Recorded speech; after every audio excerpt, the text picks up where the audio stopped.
Hello dear student, आप सभी का स्वागत है मेरे यूट्यूब चैनल पर। तो दोस्तों आज की क्लास में हम पढ़ने वाले हैं पॉलिटिकल साइंस के सेकंड बुक का 7th चैप्टर क्षेत्रीय आकांक्षाएं। ठीक है दोस्तों, तो इस चैप्टर के अंदर सभी इंपॉर्टेंट क्वेश्चंस को मैंने कवर किए हैं, जैसे कि मैं आपको बताता हूं।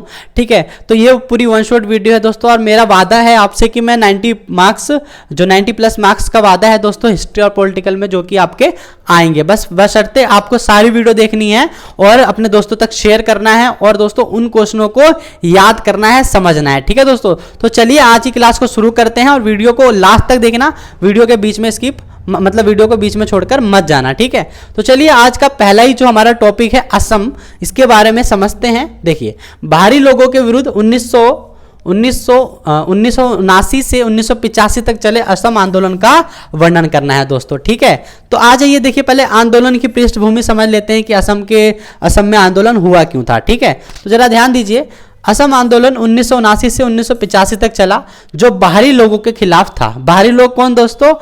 इसमें बांग्लादेश से आए मुस्लिम नागरिकों को लेकर असम के स्थायी असमी लोगों का भय था कि ये विदेशी लोग असम में बहुसंख्यक हो जाएंगे। मतलब दोस्तों क्या बात हो रही है कि असम के अंदर किस बात के लिए आंदोलन हुआ था कि बांग्लादेशी जो शरणार्थी भारत के अंदर घुस रहे थे वो असम में ही ज्यादातर आ रहे थे, और असम को अपने आप को अल्पसंख्यक होने का खतरा था, और कहीं जो शरणार्थी थे वो ज्यादा ना हो जाए असम में, इस चीज का उनको खतरा रहता था। ठीक है, आगे देखिए, आर्थिक असंतोष।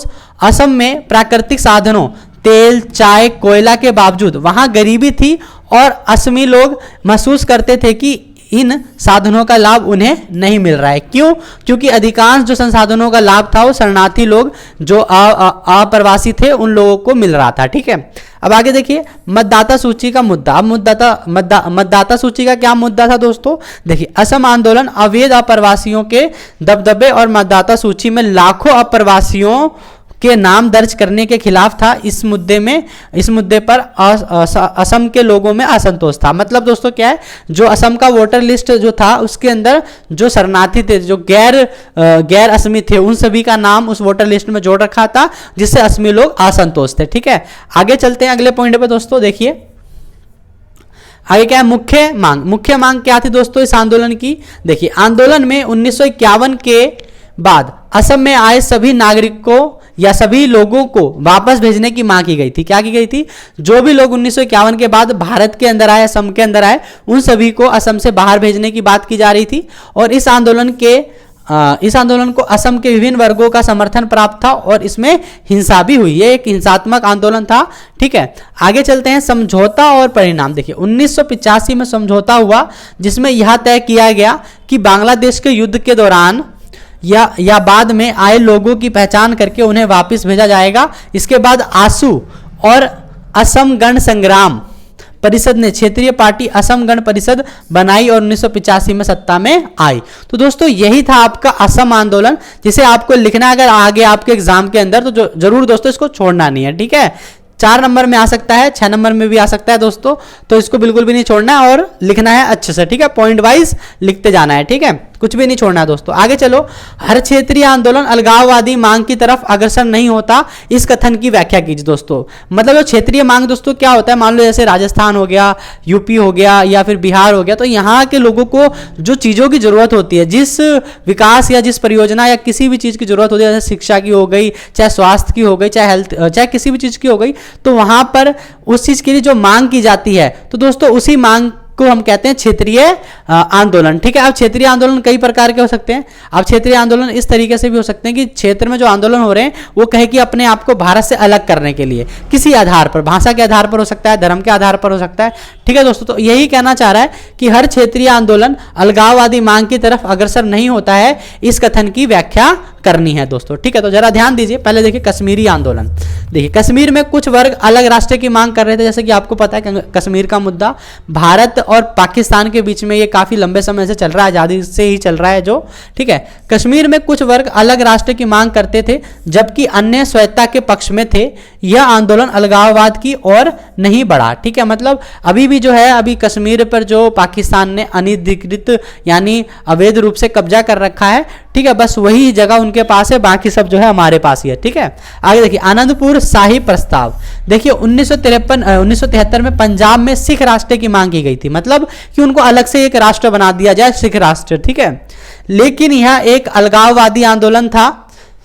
हालांकि इस आंदोलन के बाद पंजाब को अधिक स्वायत्तता देने के लिए प्रयास किए गए, लेकिन पंजाब को अलग नहीं किया गया, पंजाब के पास और ज्यादा अधिक स्वायत्तता मतलब और ज्यादा राइट्स उन्हें देने की बात की गई। ठीक है, आगे देखिए अगला पॉइंट है पूर्वोत्तर के आंदोलन। दोस्तों पूर्वोत्तर के आंदोलन से आप क्या समझ रहे हैं? असम, मिजोरम, ये सारे। ठीक है, तो जरा ध्यान दीजिए, असम, नागालैंड, मिजोरम आदि में भारत से अलग होने की मांग की गई थी। क्या कर रहे थे दोस्तों? ये लोग भारत से अलग होने की मांग कर रहे थे, लेकिन इन आंदोलनों का परिणाम नए राज्यों के गठन से हुआ। आंदोलन की मांग तो कर रहे थे, लेकिन इन्हें भारत ने किसी न किसी तरीके से अपने ही अंदर में रख लिया, अपने में ही मिला लिया। जिसमें सबसे बड़ा योगदान दोस्तों किसका था, ये आपको कमेंट करके बताना है कि भारत के सभी राज्यों को एक साथ एकता के सूत्र में बांधने में किसकी अधिक भूमिका रही। ठीक है, ये आप कमेंट में बता दो। ठीक है, चलिए आंदोलन का परिणाम नए राज्यों के गठन के रूप में हुआ, जैसे मिजोरम, मेघालय और अरुणाचल प्रदेश, ये सब क्या बने दोस्तों? नए राज्य के रूप में उभर कर आए। आगे मिजोरम किया अलगाववादी आंदोलन। देखिए मिजोरम में लाल डेंगा के नेतृत्व में आंदोलन चला, लेकिन 1986 में राजीव गांधी ने और लाल डेंगा के भी समझौता हुआ, जिसमें अलगाववादी आंदोलन को समाप्त कर दिया। जो मिजोरम में अलगाववादी आंदोलन चल रहा था, तो इसमें क्या हुआ? राजीव गांधी और लाल डेंगा ने समझौता किया और फिर से इसमें क्या हुआ कि अलगाववादी आंदोलन जो है वो समाप्त हो गया मिजोरम में। आगे देखिए द्रविड़ आंदोलन। देखिए तमिलनाडु में द्रविड़ आंदोलन, ठीक है, तमिलनाडु में द्रविड़ आंदोलन ने क्षेत्रीय स्वायत्तता के लिए संघर्ष किया। ठीक है, मतलब उनको अपने और कुछ अधिकार के लिए क्षेत्रीय संघर्ष किया, लेकिन यह एक अलगाववादी आंदोलन नहीं था। इसने राज्य और राष्ट्रीय स्तर पर राजनीतिक शक्ति हासिल की। ठीक है, तो इसी तरीके से हम कह सकते हैं कि हर क्षेत्रीय आंदोलन अलगाववादी आंदोलन नहीं होता। इसी की हमें व्याख्या करनी थी, जिसमें हमने ये सब पढ़ा। ठीक है दोस्तों, नोट करना है आप लोगों को कॉपी किताब उठा के। ठीक है, आगे चलते हैं। अब देखिए दोस्तों कि पुर्तगालियों से स्वतंत्र होने से लेकर भारत संघ का एक राज्य बनने तक की गोवा की कहानी, आपको गोवा की कहानी बतानी है। ठीक है, इसमें गोवा किस तरीके से आजाद हुआ पुर्तगालियों से, इसको बताना है। तो जरा ध्यान दीजिए, पुर्तगाली शासन का अंत। देखिए गोवा 16वीं सदी से पुर्तगालियों के अधीन था। पुर्तगाली आए यहाँ पर और यहाँ पे राज करने लग गए। 16वीं सदी से पुर्तगालियों का अधीन थे और पुर्तगालियों ने गोवा की जनता का जो है खूब दबाकर शोषण किया, धर्म परिवर्तन कराया। 1947 में भारत को स्वतंत्र मिल जाने के बावजूद भी जो पुर्तगाल ने गोवा पर अपना शासन रखा। ठीक है, क्योंकि ये गोवा एक प्रिंसली स्टेट था और अंग्रेजों ने साफ कह रखा था जो जिसकी मर्जी है वो भारत में मिल सकता है, जिसका मन है पाकिस्तान में, या फिर अपना एक खुद का स्वतंत्र अस्तित्व बनाए रख सकता है। तो इसी तरीके से गोवा में पुर्तगाली जो थे वो अपने आप को बना के रखे थे। ठीक है, आंदोलन। अब आंदोलन कौन से हुए?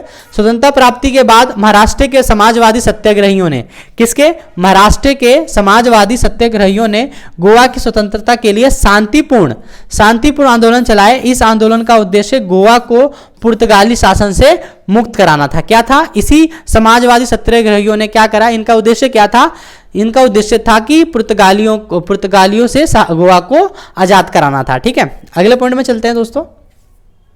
देखिए अगला पॉइंट है भारत सरकार की कार्यवाही। देखिए 1961 में भारत सरकार ने अपनी सेना भेजकर गोवा, दमन और दीव को पुर्तगालियों से आजाद कराया और इसको एक संघ शासित प्रदेश बना दिया गया। गोवा को क्या बना दिया गया? एक संघ शासित प्रदेश बना दिया गया। देखो गोवा की राजनीतिक स्थिति देखिए, गोवा के एक वर्ग ने मराठी भाषा क्षेत्र को महाराष्ट्र में मिलाने की मांग की, जबकि अन्य लोग अपनी कोंकणी भाषा और संस्कृति को बनाए रखना चाहते थे। ठीक है दोस्तों, तो यहाँ पे आगे चलते हैं। जनमत सर्वेक्षण। देखो लोगों की राय जानी गई। लोगों की राय क्या थी? देखिए केंद्र सरकार ने गोवा के लोगों की राय जानने के लिए जनमत सर्वेक्षण कराया और जिसमें अधिकांश लोग ने महाराष्ट्र से अलग रहने के पक्ष में वोट दिया। ठीक है, अपने आप को गोवा अलग रहने के लिए इन्होंने वोट दिया। आगे देखिए राज्य बनने की प्रक्रिया। 1987 में गोवा को एक राज्य का दर्जा दिया गया और वह भारतीय संघ का पूरा या पूर्ण राज्य कहलाया। ठीक है दोस्तों, तो यही थी हमारी गोवा की कहानी। पुर्तगालियों से आजाद होने से लेकर गोवा एक राज्य बनने तक की कहानी थी। ठीक है, तो इसके भी इंपॉर्टेंट है दोस्तों, ध्यान देंगे इस क्वेश्चन पे भी। ठीक है, अब आगे अगला जो क्वेश्चन है दोस्तों हमारा, देखिए ध्यान से, जम्मू कश्मीर बहुलवादी समाज और राजनीति का एक जीवंत उदाहरण है। किन्हीं तीन उपयुक्त तर्कों द्वारा इस कथन की पुष्टि कीजिए। मतलब यहाँ पे बहुलवादी समाज और राजनीति का एक जीवंत उदाहरण है, इसके हमें तीन उपयुक्त कारण बताने हैं या इस जो है पुष्टि करते हैं, कथन बताना है। जरा ध्यान दीजिए, सामाजिक विविधता। तो दोस्तों देखिए, जो जम्मू कश्मीर है वो तीन भागों में बटा हुआ है, जम्मू कश्मीर और लद्दाख। ठीक है, तो जम्मू में है, तो जम्मू में भी अलग लोग रहते हैं। देखिए, हिंदू, मुस्लिम, सिख तीनों समुदाय के जो लोग रहते हैं जम्मू के अंदर। ठीक है, और विभिन्न भाषाएं बोलते हैं वहां के लोग। देखिए, कश्मीर की घाटी में कश्मीरियत मुस्लिम रहते हैं, जो कि वहां पे ज्यादा जनसंख्या में है। और लद्दाख के अंदर बौद्ध और मुसलमान दोनों की जनसंख्या जो है दोस्तों वो समान है। दोस्तों इस पहले वाले टॉपिक में क्या है, सामाजिक विविधता। मतलब जम्मू कश्मीर को जो तीन भागों में बांटा गया है, किस तरीके से, जम्मू कश्मीर और दूसरा क्या है, तीसरा क्या है, लद्दाख। ठीक है दोस्तों, तो इसमें अलग अलग प्रकार के लोग रहते हैं। जम्मू में हिंदू, मुस्लिम, सिख तीनों रहते हैं। ठीक है, कश्मीर में केवल कश्मीरियत लोग रहते हैं। और लद्दाख में कौन रहते हैं दोस्तों, बौद्ध और मुसलमान दोनों समान संख्या में रहते हैं। ठीक है, तो चलिए नेक्स्ट पॉइंट पर चलते हैं। नेक्स्ट पॉइंट देखिए हमारा क्या है, राजनीतिक विविधता। क्या है दोस्तों, राजनीतिक विविधता। देखिए, राजनीतिक विविधता, कश्मीर में कश्मीरी पहचान कश्मीरियत से जुड़ी है। क्या है, कश्मीर में कश्मीरी लोगों की जो पहचान है वो कश्मीरियत से जुड़ी हुई है। और यहाँ राजनीतिक दृष्टिकोण में विविधता है। क्या, राजनीतिक दृष्टिकोण में विविधता, मतलब जो लोग वहाँ के जो अलग अलग लोग हैं अलग प्रकार से सोचते हैं वहाँ पे। देखिए ध्यान दीजिए, एक वर्ग कश्मीर को स्वतंत्र राष्ट्र बनाने के पक्ष में रहता है। ठीक है, और दूसरा पाकिस्तान से विलय चाहता है। और ये तीसरा भारत में स्वायत्ता की मांग करते हैं। मतलब एक पक्ष आता है कि जो है कश्मीर जो है ना वो स्वतंत्र हो जाए, और दूसरा पक्ष कहता है कि कश्मीर को पाकिस्तान में मिला लिया जाए, और तीसरा पक्ष कहता है कि कश्मीर को भारत में ही रहने दिया जाए और उसको अधिक स्वायत्ता दी जाए। ठीक है, तो ये हमारा दूसरा पॉइंट था। देखिए तीसरे पॉइंट में क्या है, संघर्ष और स्वायत्ता की मांग। देखिए, लद्दाख में भी अपनी स्वायत्ता की मांग की जाती है। ठीक है, लद्दाख के अंदर भी स्वायत्ता की मांग की जाती है। जम्मू कश्मीर की बहुलवादी राजनीतिक स्थिति को और मजबूती से दर्शाता है। ठीक है, जिससे मतलब जो लद्दाख में जो स्वायत्ता की मांग की जाती है उसमें जम्मू कश्मीर की बहुलवादी राजनीतिक स्थिति को मजबूती से दर्शाती है। राज्य की संस्कृति में विभिन्नता के बावजूद इसमें मतलब जो कितनी सारी विभिन्नताएं हैं, जो हिंदू, मुस्लिम, सिख, बौद्ध सब रहते हैं वहां पे। देखिए, राज्य की संस्कृति में विभिन्नता के बावजूद धर्मनिरपेक्षता जीवित रही है और बदलाव की प्रक्रिया स्थिर है। मतलब अभी भी वहां पे सभी लोग अपना अपने धर्म की प्रचार प्रसार, पूजा वगैरह ढंग से कर पाते हैं। ठीक है, तो यही तीन चीज, ये तीन पॉइंट थे जो कि हमें बताना था कि किस तरीके से बहुलवादी समाज और राजनीति का एक जीवंत उदाहरण है जम्मू कश्मीर। ठीक है, अगर आए तो इसको आपको छोड़ना नहीं है इस क्वेश्चन को। ठीक है, और दोस्तों मैं आप लोगों से एक बात भी कहना चाह रहा हूं कि इससे बाहर कोई भी टॉपिक या क्वेश्चंस नहीं आएंगे। यही सारे क्वेश्चंस को आपको प्रैक्टिस करने हैं, बार बार लगाने हैं। और दोस्तों मैंने सारी जो प्लेलिस्ट है वो मैं आपको जो है डिस्क्रिप्शन बॉक्स में सब डाल दूंगा, वहां से जाकर देख लेना। ठीक है, अब चलिए, अब देखिए दोस्तों नेक्स्ट टॉपिक है हमारा, ऑपरेशन ब्लू स्टार क्या था और इससे सिख समुदाय की भावना को क्या ठेस पहुंची। देखो दोस्तों, ये ऑपरेशन ब्लू स्टार क्या था, जो स्वर्ण मंदिर है अमृतसर में, वहां बताया गया था कि स्वर्ण मंदिर के अंदर कुछ उग्रवादी लोग जो हैं वो घुसकर बैठ गए हैं, जिसके लिए भारतीय सेना ने अपनी सेना को स्वर्ण मंदिर के अंदर भेज दिया। लेकिन जो सेना थे वो जूते चप्पल और जो है हथियार बंद थे, और वैसे ही वो लोग चले गए बिना किसी चप्पल जूते को उतारे, जिसकी वजह से जो सिख समुदाय था ये मंदिर पर जो है इस तरीके से इन्होंने अपमान समझा। ठीक है, जरा ध्यान दीजिए, ऑपरेशन ब्लू स्टार अमृतसर के स्वर्ण मंदिर में उग्रवादियों को मार भगाने के लिए चलाया गया एक सेना अभियान था। ऑपरेशन से सिखों के इस ऐतिहासिक मंदिर को क्षति पहुंची, जिससे क्या है, सिखों की भावनाओं को गहरी चोट पहुंची, जिन्होंने या उन्होंने इस सेना अभियान को अपनी धार्मिक आस्थाओं पर हमला समझा। इन्होंने क्या समझा, इस सेना अभियान को अपने धार्मिक हमला समझा, अपने धार्मिक आस्थाओं पर हमला समझा। ठीक है, तो ये दोस्तों क्या था, ऑपरेशन ब्लू स्टार, जो है आपका 2 मार्क्स में आ सकता है, आपके एग्जाम में इंपॉर्टेंट है। ठीक है, तो अपनी कॉपी किताब उठाइए और इसको लिख लीजिए। ठीक है, चलिए नेक्स्ट टॉपिक पे चलते हैं। देखिए दोस्तों, नेक्स्ट टॉपिक हमारा क्या होने वाला है, जम्मू और कश्मीर की राजनीति को निरंतर विवादास्पद बनाने के लिए। मतलब कि जम्मू कश्मीर के अंदर जो हमेशा विवाद रहता है, संघर्ष का माहौल रहता है, उसके कारण बताने। देखिए ध्यान से, बाहरी तथा आंतरिक विवादों का वर्णन कीजिए। मतलब जम्मू कश्मीर जो है वो संघर्षपूर्ण स्थिति में हमेशा रहता है, उसके बाहरी और आंतरिक कारण बताएं। जरा ध्यान दीजिए, पहले बाहरी विवाद देखिए, जो पाकिस्तान है वो कश्मीर के कुछ भाग पर अपना कब्जा कर रखा है, जिसे कहते हैं अधिकृत कश्मीर, जो कि पाकिस्तान के हाथ में, और पाकिस्तान उस कश्मीर के इलाके में क्या करता है, आतंकवादी संगठनों को पनाह देता है, वहां पे सीवरेज स्थापित करता है वहां पर, ठीक है। तो ये सारी चीजें जो है एक पाकिस्तान हमारा करता है बाहरी विवाद में। देखिए पाकिस्तान द्वारा दावा, पाकिस्तान ने कश्मीर पर अपना दावा किया है और कश्मीर के कुछ हिस्सों को अवैध रूप से कब्जा कर लिया है, जिसे पाकिस्तान अधिकृत कश्मीर कहा जाता है, ठीक है, पाकिस्तान अधिकृत कश्मीर कहा जाता है। और देखिए आतंकवाद का समर्थन, देखिए पाकिस्तान ने कश्मीर में आतंकवादी गतिविधियों को समर्थन दिया है और आतंकवादी शिविरों की स्थापना की, जो कश्मीर में अस्थिरता का कारण बनती है। देखो आप लोगों को पता ही है, पाकिस्तान जो है ही है क्या, आतंकवाद का गढ़ है, आतंकवाद फैलाना इसका काम ही मान लो, क्योंकि जितने भी देखोगे आप, जितना भी संघर्ष हुआ है कश्मीर के अंदर, सब पाकिस्तानी भेजता रहता है, ठीक है। अब मैं ये नहीं कहता कि पाकिस्तान के जो लोग हैं वो बुरे हैं, लेकिन कुछ ऐसे संगठन हैं जो कि इस चीज को हमेशा अंजाम देते रहते हैं, आतंकवाद को, ठीक है। अब देखिए अगला पॉइंट है हमारा आंतरिक विवाद। देखिए अनुच्छेद 370 का मुद्दा। अब दोस्तों ये अनुच्छेद 370 जो कि भारतीय सरकार ने कश्मीर के ऊपर लगा रखी है, ठीक है, इसका विरोध भी करते हैं कई लोग, इसका समर्थन भी करते हैं। तो देखिए दोनों बात है। तो अनुच्छेद 370 द्वारा जम्मू कश्मीर को विशेष राज्य का दर्जा देने से दो विपरीत विचारधारा उत्पन्न हुई। एक वर्ग इसे हटाने के पक्ष में था, मतलब हटा देना चाहिए, और दूसरा पक्ष था कि भाई जम्मू कश्मीर के अंदर 370 धारा को रहने दिया जाए और जम्मू कश्मीर को अधिक स्वायत्ता दी जाए, ठीक है।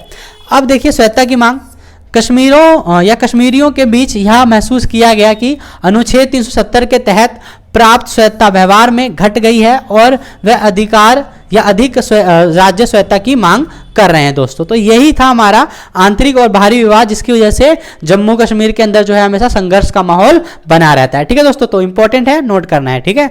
चलिए नेक्स्ट टॉपिक पर चलते हैं। और दोस्तों लाइक कर दीजिए वीडियो को, अगर अभी तक आपने इस वीडियो को लाइक नहीं किया है तो, ठीक है।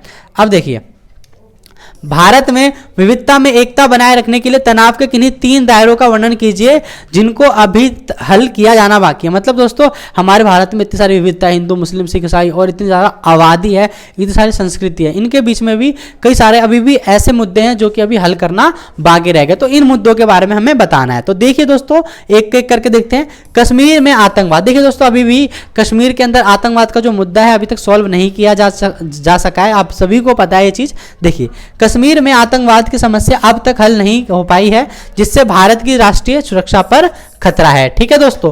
अब जो हमारा अगला पॉइंट दोस्तों क्या होने वाला है, अगला पॉइंट है सांप्रदायिक हिंसा। देखिए सांप्रदायिक हिंसा जैसे बाबरी मस्जिद का मुद्दा और अयोध्या विवाद। दोस्तों बाबरी मस्जिद और अयोध्या विवाद क्या है, अभी आप जानते हैं, जहां पहले बाबरी मस्जिद हुआ करती थी, लोग कहते हैं उससे पहले भी क्या है कि ये राम जन्म भूमि है, यहाँ पे राम जी का जन्म हुआ था इत्यादि कर फिर इस जो बाबरी मस्जिद को है तोड़ा गया और यहाँ पे राम मंदिर को स्थापित किया गया दोस्तों। तो इसलिए जो है हिंदू मुस्लिम के अंदर जो है अभी भी ये संघर्ष का माहौल बना रहता है, ये जो विवाद है अभी भी निपटाना बाकी रहता है। भारत में सामाजिक एकता को नुकसान पहुंचाया है और इन हिंसाओं को रोकने के लिए प्रयास किए जा रहे हैं, लेकिन समाधान अभी भी इसका बाकी है, ठीक है। अब दोस्तों देखिए अगला पॉइंट क्या हमारा, राजनीति में अपराधीकरण।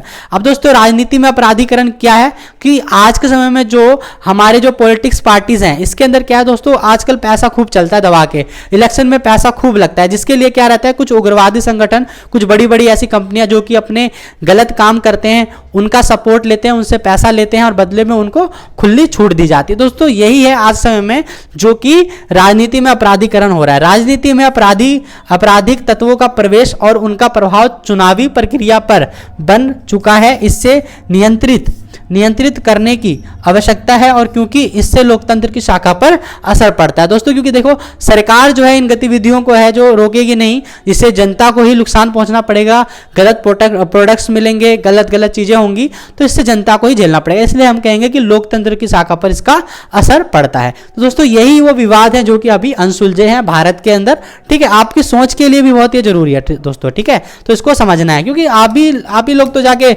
आगे भविष्य बनोगे इस देश का, ठीक है। तो जरा ध्यान से देखिए इन चीजों का। अगला टॉपिक है हमारा, भारत के विभिन्न हिस्सों से क्षेत्रीय मांगे विविधता के साथ एकता के सिद्धांत को दर्शाती है। मैंने क्या बोला दोस्तों, भारत के विभिन्न हिस्सों में से क्षेत्रीय मांगे विविधता के साथ एकता के सिद्धांत को दर्शाती है। किन्हीं 3 उपयुक्त उदाहरणों के द्वारा इस कथन की पुष्टि करना है दोस्तों। तो जरा ध्यान देंगे इस वाले क्वेश्चन पर, ठीक है। देखिए पहला क्या है, राज्य पुनर्गठन। क्या है, क्षेत्रीय मांगे विविधता के साथ भी एकता का सिद्धांत है। इसमें पहला पॉइंट क्या है दोस्तों, राज्य पुनर्गठन। क्या है, राज्य पुनर्गठन। जरा ध्यान दीजिए, भारत में भाषा और संस्कृति के आधार पर राज्यों का पुनर्गठन किया गया, जिससे विभिन्न क्षेत्रों की आकांक्षाओं को पूरा किया गया, जैसे तमिलनाडु, उत्तर प्रदेश और महाराष्ट्र आदि में। ठीक है दोस्तों, तो ये चीजें मैंने आपको बताई कि राज्य पुनर्गठन की स्थापना की गई, जिसमें भाषा के आधार पर राज्यों को बनाया गया। ठीक है, अब आगे देखिए, क्षेत्रीय आंदोलनों का समाधान। देखिए भारत सरकार ने क्षेत्रीय आंदोलनों के समाधान के लिए क्या करा, बातचीत का रास्ता, समझौता का रास्ता अपनाया। ठीक है, देखिए किए गए जैसे असम समझौते, राजीव लोगों वाला समझौता, जिसे राष्ट्रीय एकता को बढ़ावा मिला। आगे चलते हैं, आर्थिक विकास।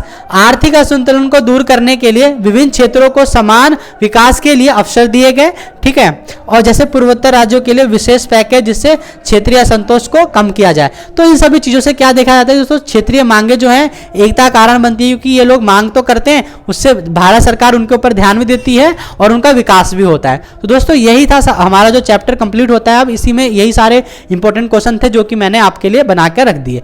अब दोस्तों बैक टू बैक मैंने बताया आप लोगों को कि मैंने सारे जो है प्लेलिस्ट जो है बना लिया, हिस्ट्री पॉलिटिकल के दोनों बुक की बन चुकी है, आप जाके देख सकते हैं। और जो इसका जो है लिंक मैं डिस्क्रिप्शन बॉक्स में दे दूंगा। और दोस्तों वीडियो को लाइक करना मत भूलो और अपने दोस्तों तक भी इसको शेयर कर दो। ठीक है दोस्तों, तो आज के वीडियो के लिए इतना ही, और चैनल को सब्सक्राइब जरूर करें, लाइक